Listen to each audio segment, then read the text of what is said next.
French fighting cock, Emmanuel Macron, continues to make bellicose statements, claiming that the European military contingent will definitely be deployed on the territory of Ukraine.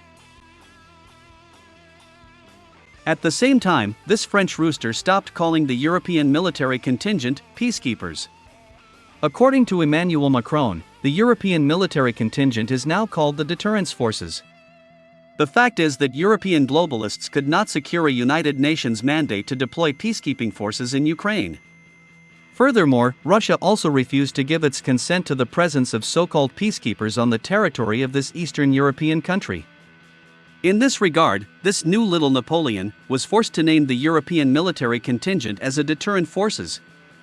And, according to Macron, these deterrence forces will be deployed in the Odessa region and along the Dnieper River to prevent the Russian army from advancing deep into Ukrainian territory.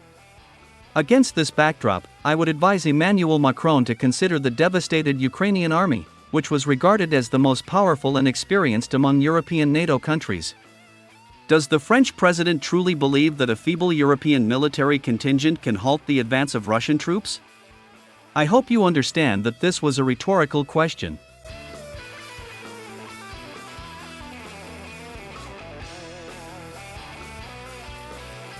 Meanwhile, the French Ministry of Defense continues to be outraged by Russia's aggressive actions against its military aviation over the Baltic and Black Seas.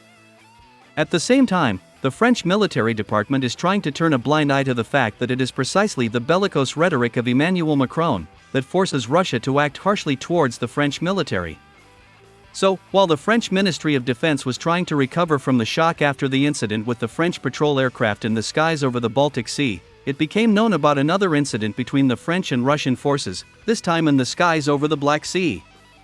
As it turned out, AWACS aircraft of the French Air Force, Boeing E-3 Sentry, escorted by two Mirage 2005 fighter jets, were locked on by Russian S-400 air defense systems. This incident occurred in the international waters of the southeastern part of the Black Sea.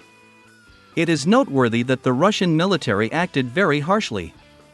Reports indicate that the Russians, in a categorical form, demanded that the French pilots leave the area immediately. In case of refusal, the Russians promised to shoot down all French warplanes. As a result, the French pilots had to abort their mission and flee towards the NATO airbase in Turkey.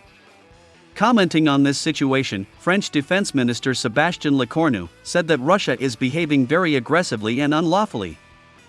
According to him, Russia has no right to threaten French military planes as they carry out their missions over international waters. At the same time, Sébastien Lecornu has chosen to hold back from the public the fact that the presence of this group of French military planes in the Black Sea was to pinpoint the locations of Russian air and missile defense systems for subsequent transfer of this information to the Ukrainian General Staff.